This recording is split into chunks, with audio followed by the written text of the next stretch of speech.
Bismillahirrahmanirrahim. Assalamualaikum warahmatullahi wabarakatuh. Bismillahirrahmanirrahim. Alhamdulillahi rabbil alamin. Al-halimul karim.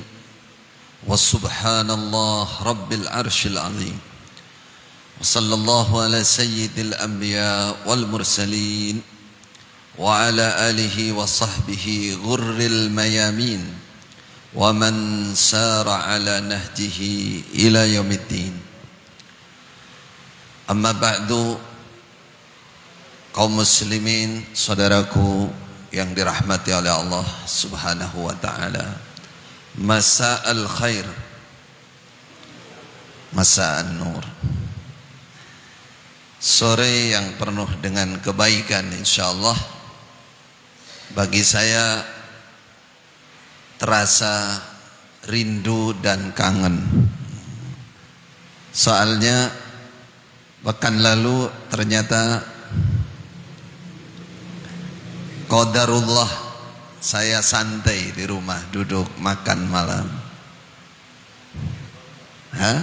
Tahu-tahu dapat telepon.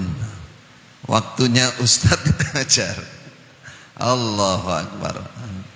Padahal sehari sebelumnya saya sudah lihat jadwal, saya sudah baca. Itulah manusia. Saya bersyukur kepada Allah semenjak ini setengah curhatnya, keluar dari Islam Jamaah itu sudah berazam tidak akan pernah menolak siapapun, jumlah berapapun, dimanapun. Kalau saya longgar, sehat, tidak ada, untuk ilmu, untuk pengajian, untuk kajian apapun, saya nggak akan pernah menolak. Itu janji saya. Karena niat saya itu golek pulian, katanya. Golek pulian itu bertahun-tahun dikekang, gak boleh menyampaikan ilmu kecuali yang sesuai dengan apa yang mereka punya. Padahal saya sebelum itu pagi siang malam kurang lebih 10 tahun di Mekah Mukarramah mencari ilmu.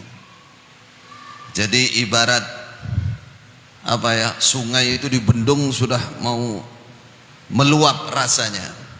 Setelah saya keluar dari Islam Jamaah, pertama azam hati saya adalah bersaudara dengan semua umat Islam. Karena sebelumnya saya sudah mengkafir-kafirkan saudara umat Islam, dekat dengan orang-orang yang sungguh-sungguh ingin ilmu dan memberikan ketika ditanya longgar, kemudian saya menjawab iya, terus lupa. Nah, itu penyesalan saya bisa berminggu-minggu itu. Rasanya begitu. Ya, mudah-mudahan apa yang menjadi ijtima' atau kumpul kita ini diridhai oleh Allah Subhanahu wa taala, dan kita menjadi hamba-hamba yang selalu ikhlas, menjadi hamba yang mukhlisina lillahi fid din, menjadi hamba-hamba yang bersaudara lahir dan batin fid dunya wal akhirah, insyaallah. Amin ya rabbal alamin. Barakallahu fikum. Kitab yang kita kaji atau risalah yang kita kaji adalah risalah berisikan usuluddin, usul ad-din, pondasi-pondasi kita beragama, atau kata lain akidah. Akidah dari sisi beriman kepada Allah Subhanahu wa ta'ala. Hal ini yang menjadi materi prioritas sangat penting, terutama di akhir zaman. Karena banyak orang mengerti, mendengar tentang Allah, tapi belum mengenal Allah yang sesungguhnya, belum ma'rifatullah. Sehingga apa yang terjadi?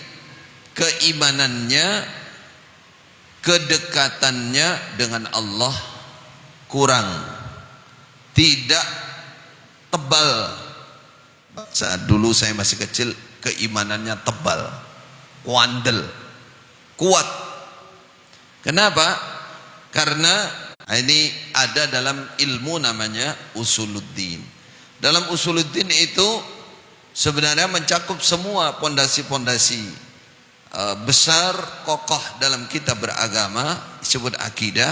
Tapi yang paling tinggi manakala pondasi-pondasi itu berbicara tentang iman kepada Allah Subhanahu wa ta'ala. Bagian dari iman itu segala sesuatu yang terjadi di muka bumi ini atas kehendak Allah. Musibah terjadi atas kehendak Allah.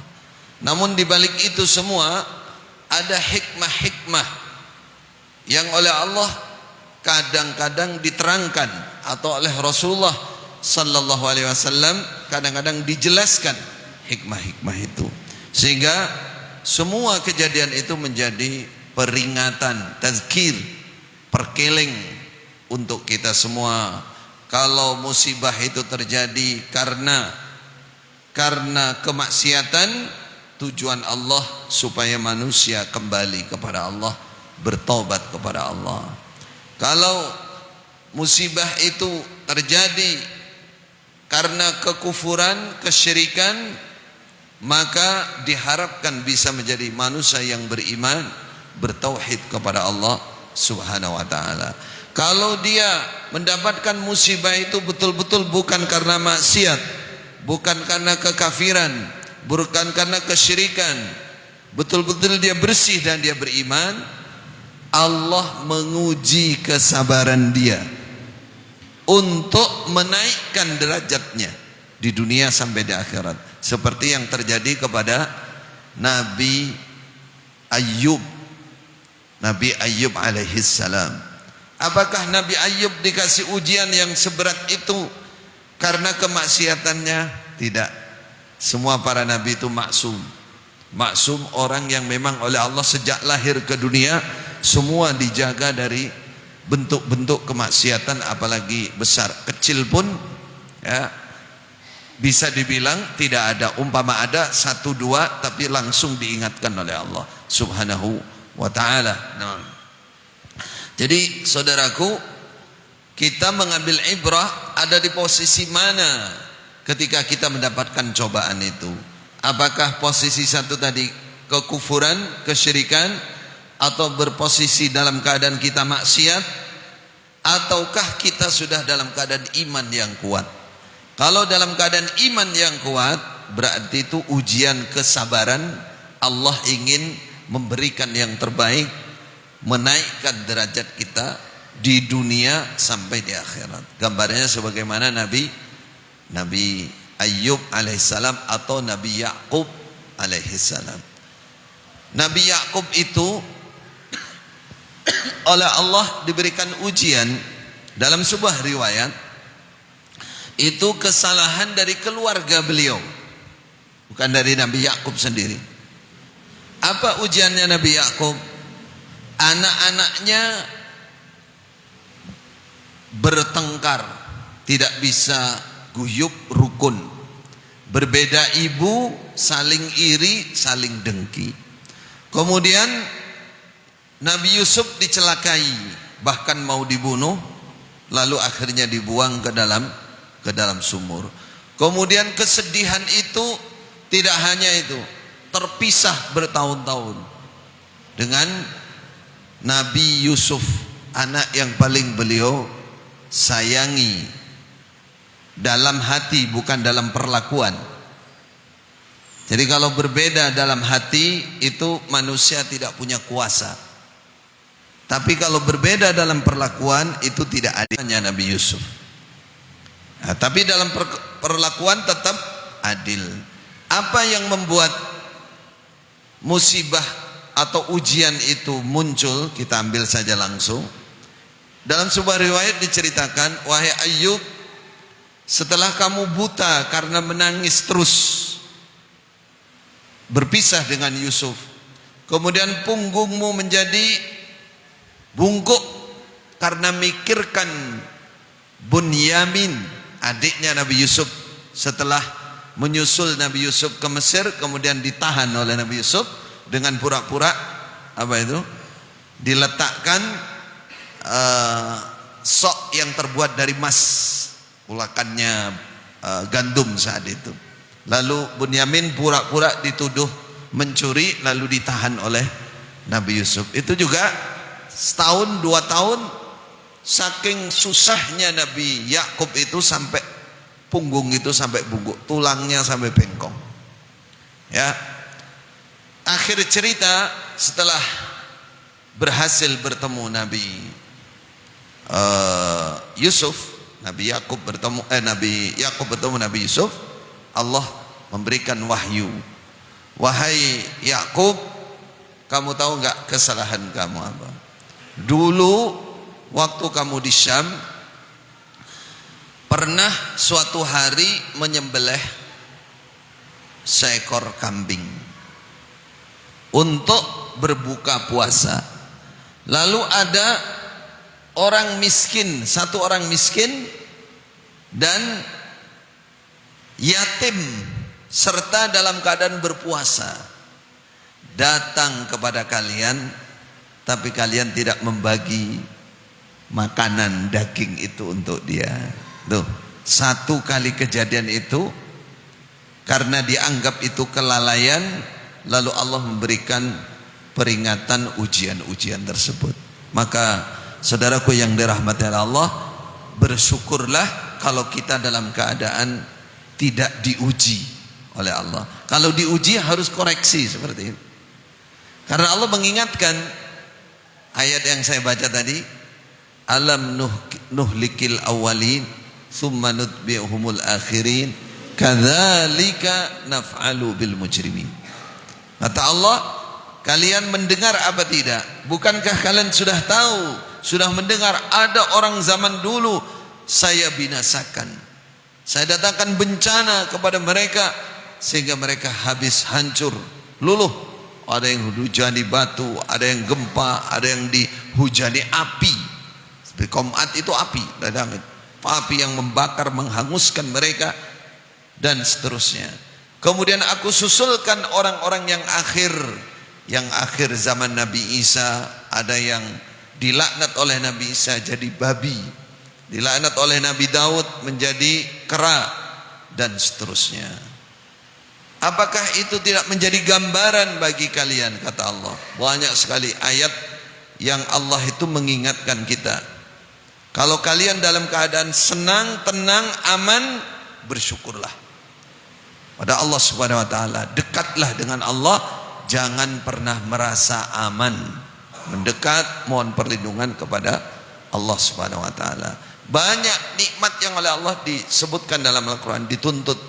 Dalam ayat berikutnya yang saya baca tadi, bukankah aku menciptakan kalian, alam nakhluqukum mimma immahin, kata Allah, saya ciptakan kalian dari air sperma yang hina, ora payu cara ditotalnya, walaupun itu tidak najis tapi baunya Masya Allah.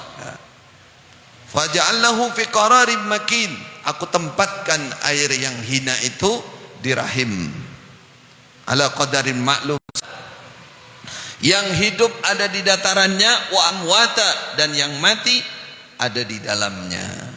Apakah itu bukan nikmat? Kata Allah, kamu saya tempatkan di atas bumi, jalan ke sana kemari, karong goes aku gaes, jalan sambil pasang headphone-nya, dangdut ternyata goyangan. Jadi makanya menggenjotnya karo goyang, tiba dangdutan. Masya Allah, jalan di atas bumi Allah merasa aman. Kata Allah, syukuri kalian berada di atas bumiku, kata Allah. Lalu aku jadikan di atas bumi rawasiya syamikhat, gunung-gunung yang menancap dengan kokoh, tidak, sehingga bumi tidak gempa lagi. Ketika Allah menciptakan bumi, bumi itu gerak terus. Kemudian dipaku dengan namanya gunung-gunung di seluruh dunia itu sehingga bumi jadi tenang. Tapi sewaktu-waktu ketika gunungnya digunduli, hutannya digunduli, Allah mendatangkan gempa, tanah longsor, jadilah bencana. Apakah itu terjadi dengan sendirinya? Oh tidak. Ya, bahwa kita harus menjadi manusia yang bersyukur kepada Allah. Semakin lama semakin takwa, jangan semakin keras hati. Firman Allah itu tidak mungkin salah. Firman Allah pasti benar, pasti benar. Firman Allah pasti terjadi. Ketika manusia sudah berulah, dalam Al-Quran banyak sekali larangan wala tufsidu fil ardi ba'da islahiha. Ulama memaknai dua, dari minimal itu dua, dari dua sisi. Kalian jangan bikin kerusakan di muka bumi, itu langsung secara fisik. Hutan-hutan, daerah-daerah yang subur, pertahankan, semua pertahankan. Ekosistem yang sudah bagus jangan dirusak, ya, jangan dirusak. Itu dalilnya wala tufsidu fil ardi ba'da islahnya. Itu pelanggaran besar secara dalil. Apalagi bukan haknya, apalagi bukan haknya menghabiskan sesuatu yang bukan haknya. Mana mungkin orang sekarang nebang kayu yang diameternya mungkin berapa meter, 2 meter, 3 meter, bunda ratusan tahun yang lalu. Dalam Al-Quran Allah memberikan gambaran, Allah mengeluarkan air dari bawah-bawah pohon, dari bebatuan. Itu menunjukkan, berikan gambaran bahwa kondisi bumi itu harusnya seperti itu, dipertahankan. Jadi ayat itu tidak ada bertentangan dengan ilmu alam. Ketika alam dirusak, kalau kita kembali ke agama kita, itu pelanggaran besar, dilarang oleh Allah. Makna yang kedua, wala tufsidu fil ardi ba'da islahiha, itu yang dimaksud jangan melakukan banyak kemaksiatan, karena kemaksiatan itu mendatangkan bencana dari Allah sehingga Allah menghancurkan bumi ini. Maka saudaraku yang dirahmati oleh Allah, dalam muqaddimah ini saya ingin mengingatkan sesuai dengan firman Allah, ketakwaan di akhir zaman supaya ditingkatkan, supaya salah satunya adalah untuk tolak balak, menolak bencana. Menolak bencana. Walau anna ahlal qura amanu wattaqau la fatahna alaihim barakatin minas sama.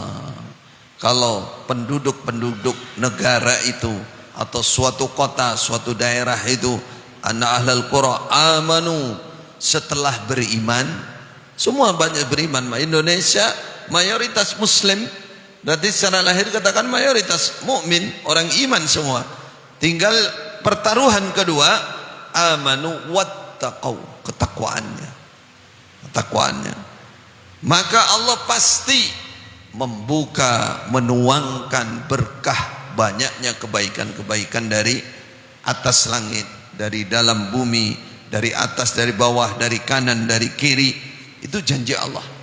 Janji Allah. Sebaliknya, ketika mendapatkan keimanan, tidak menjaga ketakwaannya, maka sewaktu-waktu Allah mendatangkan bencana dengan pola yang sudah saya jelaskan tadi.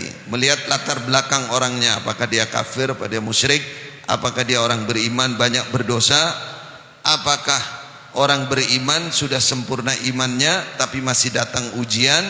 Itu semua ada ujung-ujung hikmah yang diharapkan. Nah, lebih dari itu saudara, kalau musibah-musibah sudah terjadi, solusinya juga sama, ketakwaan.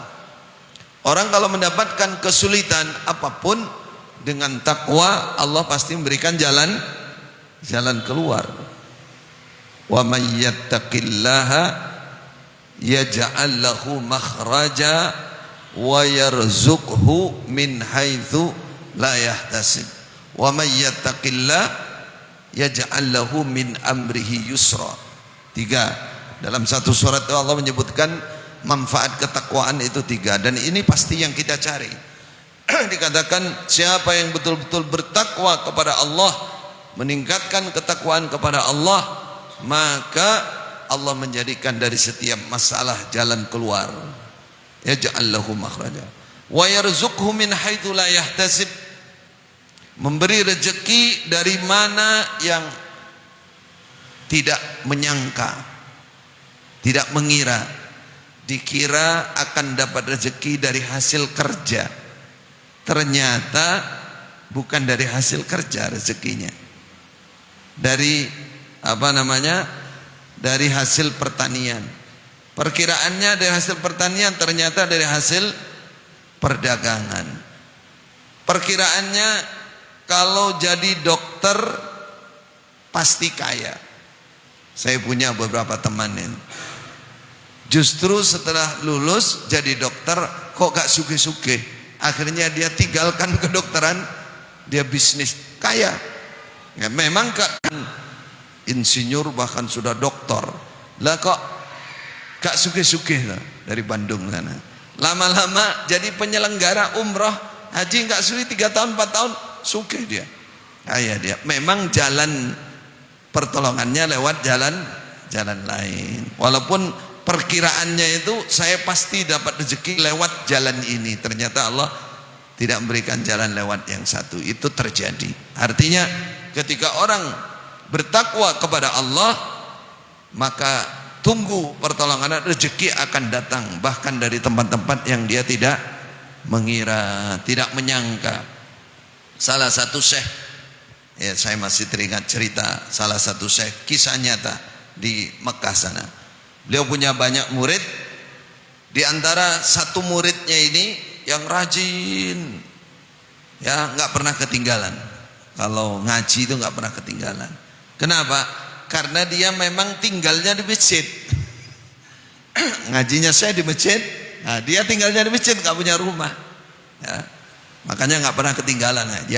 Dia memang orang rajin. Ada orang tinggal di masjid ketinggalan ya oke. Ada.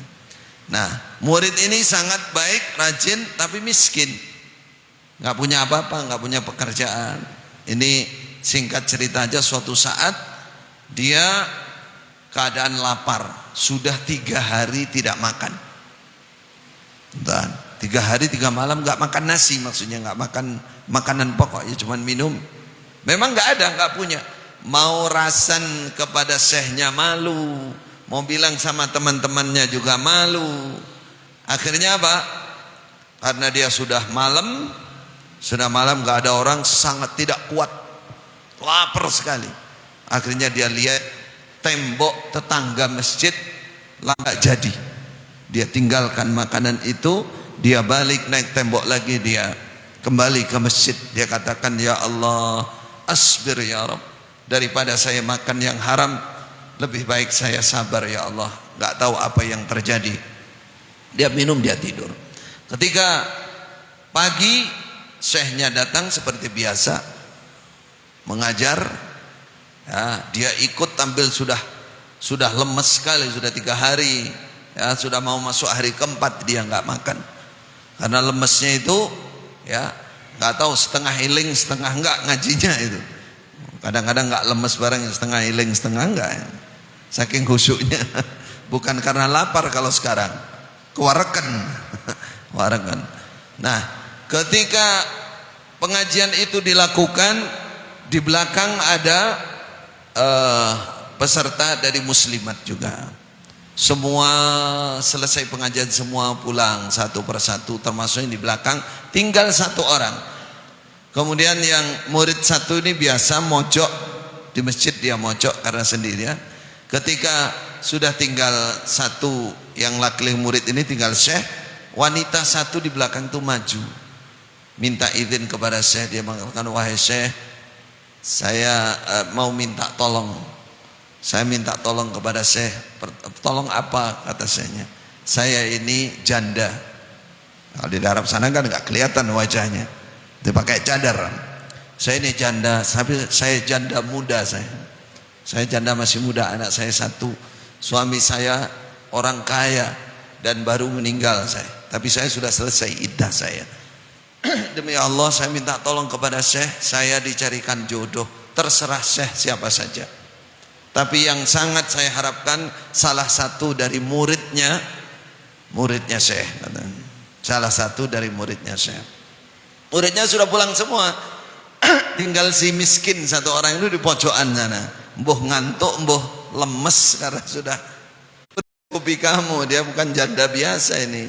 Ini kayu jati ini bukan kayu gelugu ini, itu gelugu jati. Ya. Akhirnya singkat cerita orang ini dinikahkan oleh Syekh. Hari itu juga coba. Ya enggak lama-lama, ayo pagi ya, tebar pesona kan begitu harusnya. Namanya pengantin baru. Ini kok nangis? Arep mangan enggak situ mangan? Boleh nangis. Terus ditanya oleh istrinya, ada apa? Kenapa? Dia mengatakan, ini makanan enak ini, lezat ini adalah pengganti dari Allah Subhanahu wa taala makanan satu piring yang saya tinggalkan tadi malam. Tidak hanya itu gantinya Allah, diganti makanan sak rumahnya, sak pemilik makanan juga, sak semuanya. Allahu Akbar.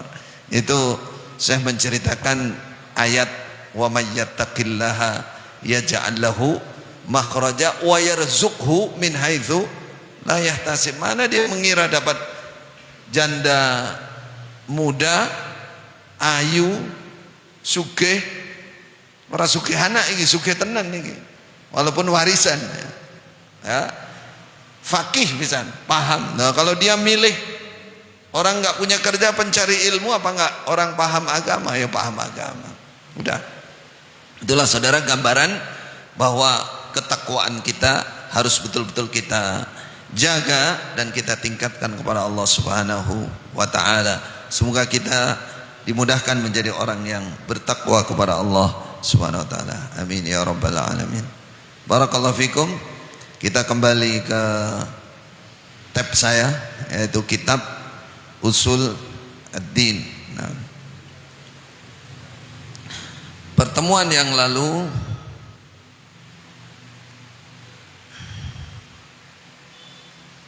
kita sampai pada bahasan dalil tentang sifat Allah yang maha menerima taubat. Berikutnya dalil ketujuh ini, dari suatu saat didatangkan kepada Rasulullah tawanan perang Hawazin. Tawanan perang Hawazin.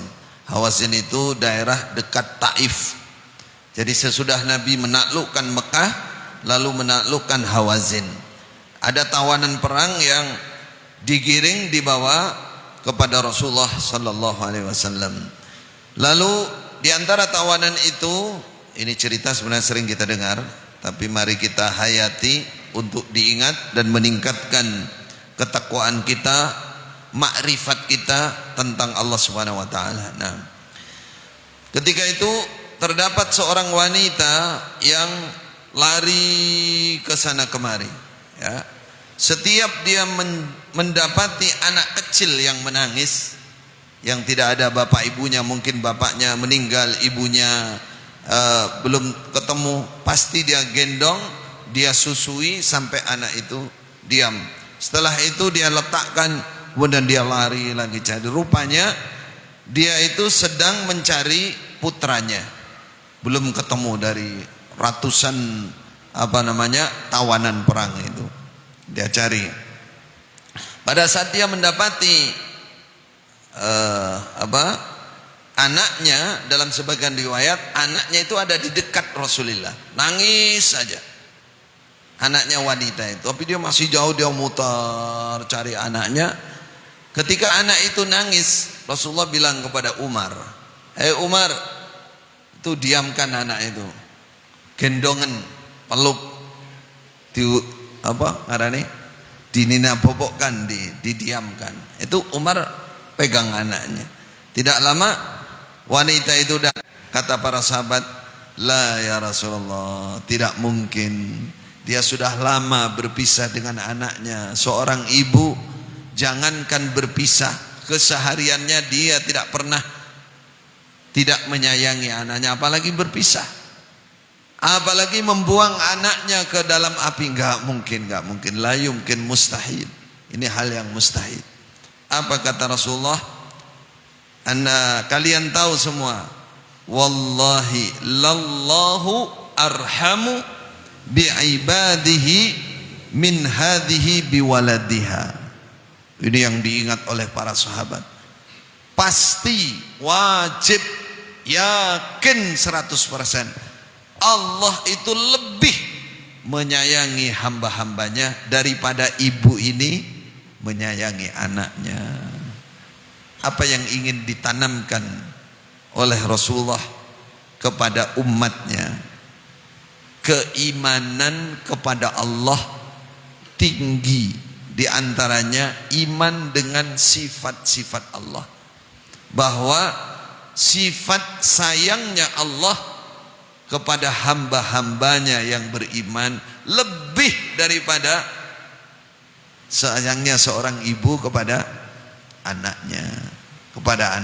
Pertanyaannya, konsekuensinya atau madzahirnya apa yang ada di kalangan orang iman jika memahami sifat Allah yang seperti ini? Maka jawabannya, dia akan lebih dekat, lebih menghamba, lebih ingin ditolong, lebih merasa tenang daripada dia dekat dengan ibunya sendiri. Allahu Akbar. Itulah keimanan. Sekarang kita koreksi diri. Koreksi. Kalau mau bicara iman kepada Allah, saya katakan tadi di antaranya iman dengan keagungan Allah, dengan sifat-sifat Allah.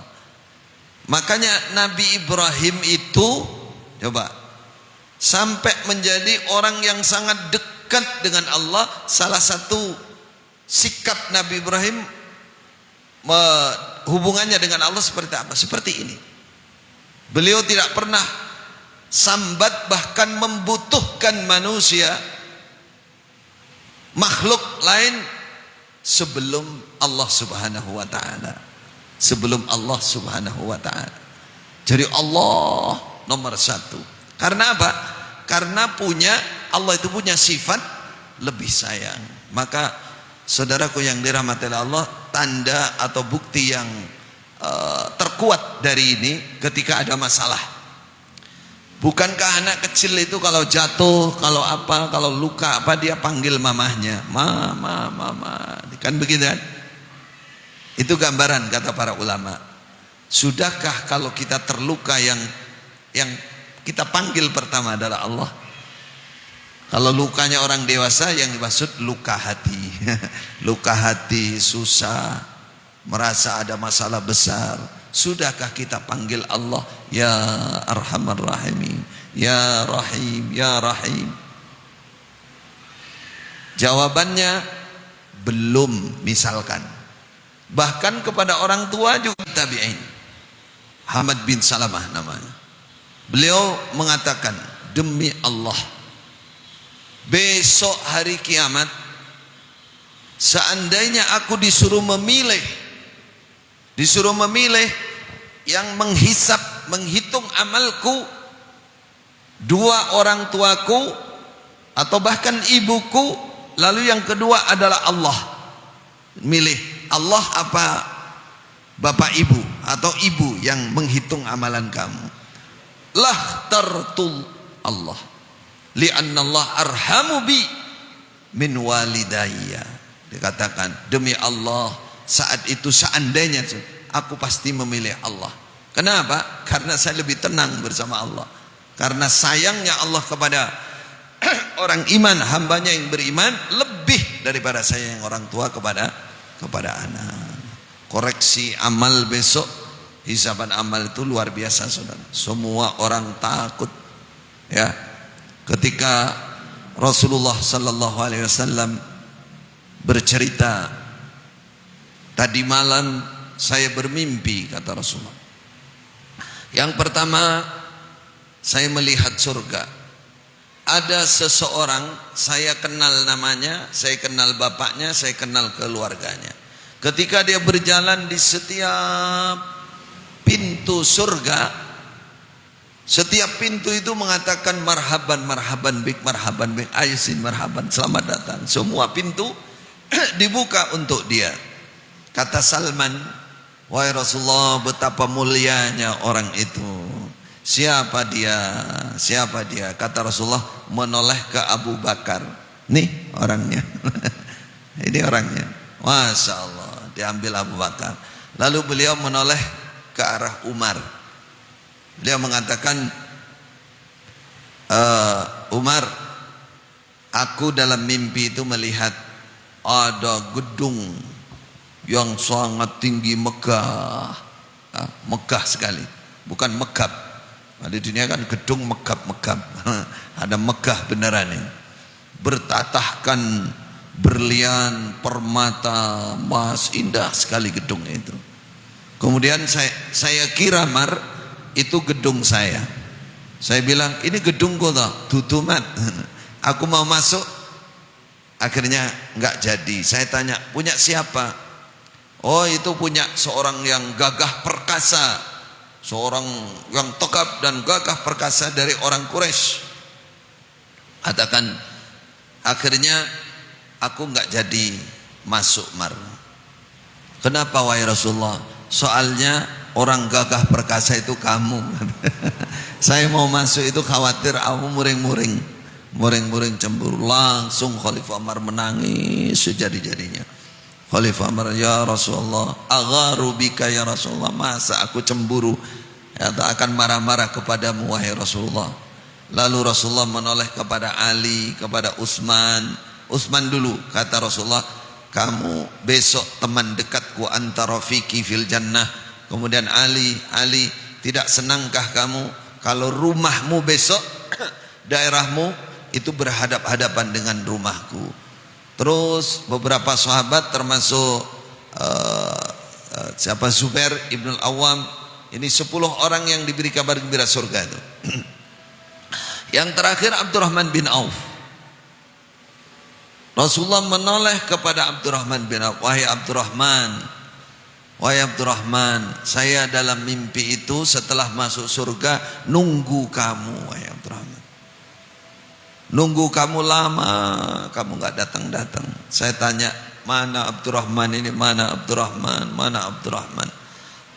Tidak lama, betul kamu datang. Saya tanya kamu di sana dalam mimpi saya, hai Abdurrahman, wahyunya seorang nabi, mimpinya seorang nabi itu adalah wahyu dari Allah. Wahai Abdurrahman, ada apa? Kenapa kamu terlambat? Kamu menjawab, bikasrati mali ya Rasulullah, karena hartaku terlalu banyak, kakean bondo, turah. Saking banyaknya hartanya Abdurrahman sampai ingin melarat barangnya. Kan enggak tumon kayak begitu. Mana ada orang di Indonesia yang sudah kaya triliunan duitnya kok enggak korupsi ya berarti. Nah, Abdurrahman itu turah tenan sampai ingin jadi orang melarat. Saking bosannya jadi orang kaya. Tapi tertunda. Karena apa? Karena hisaban amal. Kata Abdurrahman, saya dihisab wahai Rasulullah. Ditanya harta ini dari mana, kamu gunakan untuk apa, yang ini untuk apa, sehingga tertahan. Apa kata Abdurrahman setelah itu? Demi Allah wahai Rasulullah, baru tadi malam saya dapat import 700 ekor unta sak isinya. Demi Allah saya persaksikan kepadamu wahai Rasulullah, semuanya saya sedekahkan untuk orang-orang fakir miskin di Madinah. Barangkali Allah meringankan hisab saya besok di hari kiamat. Saudaraku yang dirahmati Allah, saya ingin mengambil hal itu, betapa walaupun kita tidak sehebat beliau mereka, marilah saudara kita ikuti jejaknya walaupun berapa persennya. Ya, kehidupan dunia ini akan kita tinggalkan. Semua yang kita punya akan kita tinggalkan semua. Marilah berpikir, memikirkan bagaimana kita supaya berhasil besok di hadapan Allah Subhanahu wa ta'ala. Kita tambah lagi sedikit lagi. Satu lagi dalil. Ijole wingi, ijolnya kemarin. Kalau ijolnya 1 jam lagi dong. Baik. Dalam riwayat berikutnya diterangkan ketika Allah menciptakan makhluk, ketika Allah selesai menciptakan makhluk yang secara umum ya, secara umum. Kataba fi kitabin.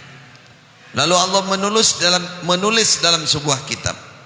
Isinya diletakkan di atas arsy di sisi Allah. Isinya inna rahmati ghalabat ghadabi. Sesungguhnya sifat rahmat saya itu mengalahkan sifat murka saya.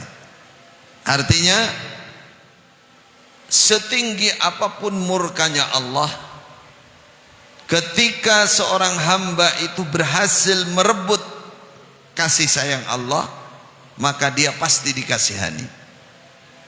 Nah, kaum Nabi Yunus sudah jelas menentang Nabi Yunus sampai Nabi Yunus pergi.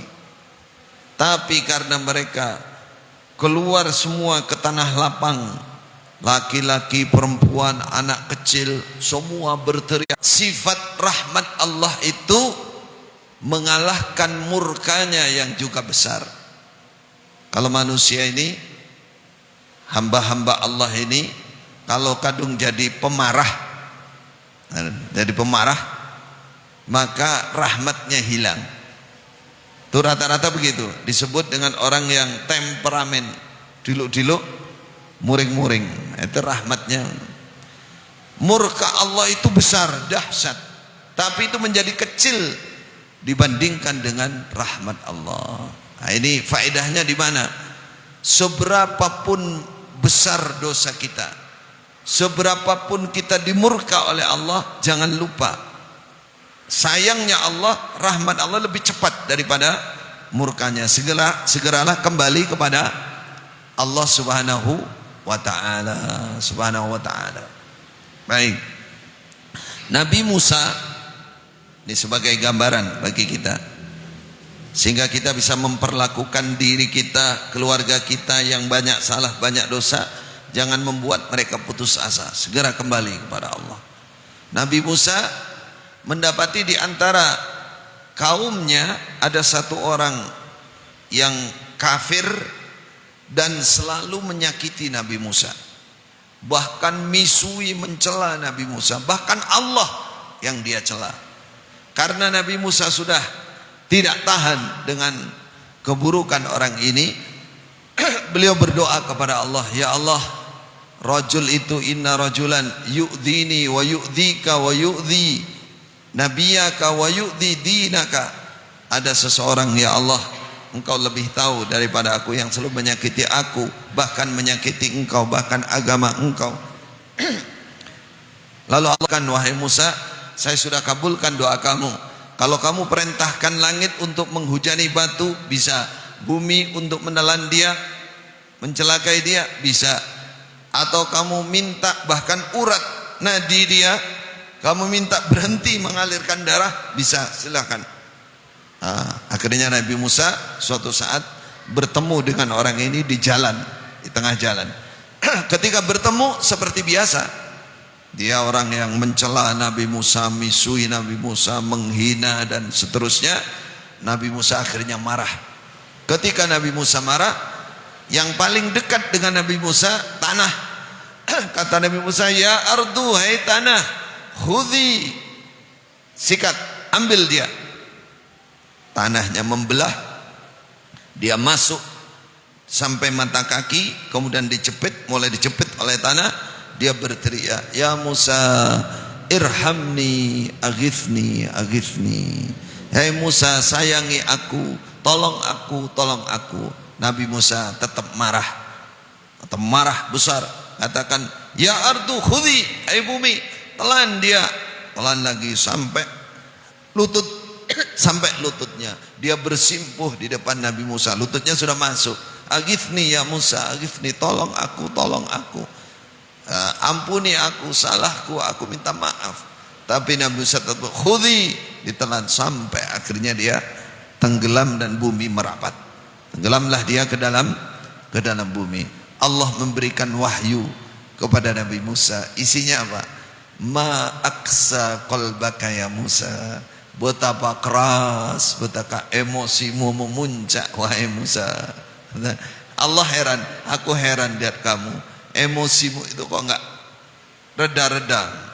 Lawi wallahi kata wa izzati, demi kemuliaanku. Lawis taghatsa bi, menolong dia. Padahal sudah sangat kekufurannya sudah melampaui batas. Itulah Allah. Itulah Tuhan kita. Maka saudaraku yang dirahmati Allah, mari belajar mendekat kepada Allah, sujud dengan merasa kehusyuan yang tinggi miliki, dan merasa sedang sujud kepada Allah, takzim kepada Allah. Begitu pula rukuk, begitu pula ketika kita sedang menengadahkan tangan. Jangan kosongkan hati. Penuhi dengan Allah, penuhi dengan sifat-sifat Allah. Ya, itu kehusyuan. Karena kalau hati kita kosong, kata Rasulullah, innallaha la yaqbalud du'a min qalbin ghafilin lahin.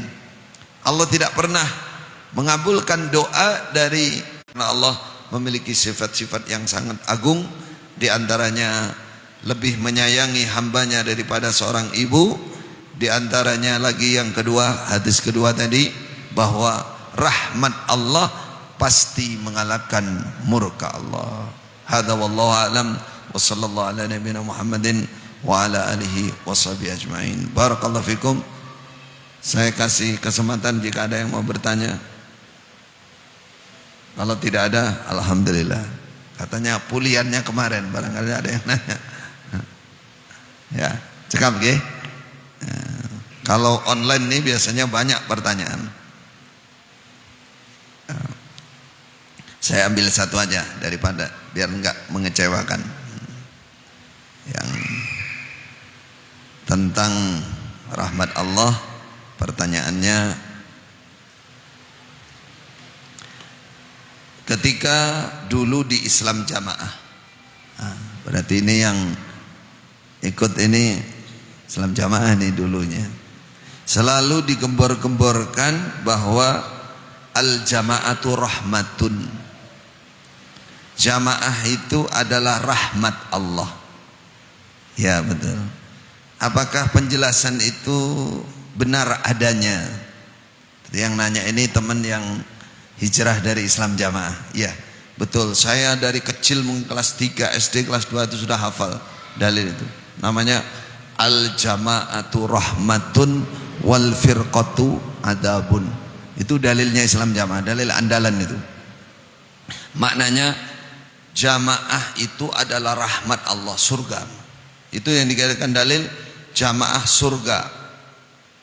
Wal firqah adabun, sedangkan firqah itu siksa. Nah, terus mereka terangkan yang jamaah yang dimaksud dalam hadis ini di Indonesia hanya kita, gitu. Dulu saya begitu, doktrin jamaah, karena paham saya begitu. Jamaah kita inilah yang hanya mendapatkan rahmat surga Allah.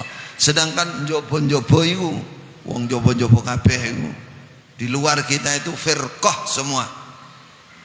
Apalagi Muhammadiyah itu. Muhammadiyah itu walaupun Quran hadis tapi enggak jamaah itu. Orang no imame itu. Orang no imame. Itu penjelasannya. Dulu saya begitu loh. Dan lain-lain semua mesti kena. Apa meneh NU, jadi direndahkan sekali itu oleh orang Islam jamaah. Dulu begitu. Semua firqah dan semua pasti siksa. Ini pertanyaannya, apakah memang benar adanya penjelasan itu? Saudaraku yang nyemak Facebook ini ada yang sudah nyemak ini, katakan jawabannya itu tidak benar. Itu pemalsuan makna dalil. Pemalsuan makna dalil. Di mana pemalsuannya? Karena yang dimaksud oleh Rasulullah Al-jama'atu rahmatun itu persatuan, kerukunan, guyubnya, tidak pecah belahnya umat Islam. Sedangkan Islam jamaah itu justru memecah belah umat Islam. Jadi kalau ditanya apakah betul jamaah Islam jamaah menempati dalil al-jama'atu rahmatun, tidak betul. Menempati dalil belakangnya, wal firqatu adzabun. Justru menempati dalil belakangnya, dia firqah, dia memisahkan diri dari umat Islam, lalu mengkafir-kafirkan umat Islam, mewajibkan neraka, wajibkan surga dirinya sendiri, yaitu ya kesombongan, yaitu pemalsuan dalil. Mereka lah yang memecah belah umat itu. Jadi justru yang bertanya, tolong kalau perlu nanti disetelkan, potong kirimkan ke saudara-saudara. Justru menempati dalil wal firqatu adzabun, karena mereka telah memisahkan diri dari umat Islam yang lain, lalu menamakan dirinya jamaah, yang paling surga, lainnya neraka. Itu jelas alamatnya asobiyah, alamatnya firqah seperti itu sejak zaman dulu. Kalau melihat akidahnya mengkafirkan itu akidahnya golongan Khawarij. Itu firqah pertama yang muncul dalam Islam semenjak zaman Khalifah Utsman. Kemudian terang-terangan pada zaman Khalifah Ali. Siapa yang punya pemikiran seperti Khawarij berarti golongan Khawarij. Nah, Islam jamaah ini pemikirannya, keyakinannya salah satunya adalah mengkafirkan umat Islam yang lain. Berarti dilihat dari situ itu golongan Khawarij. Cuman itu new Khawarij kata teman. Khawarij anyar ya. Ada yang melebeli Khawarij banci. Banci itu karena ya dia ngafirkan tapi sembunyi-sembunyi. Kalau ditanya orang, kamu ngafirkan saya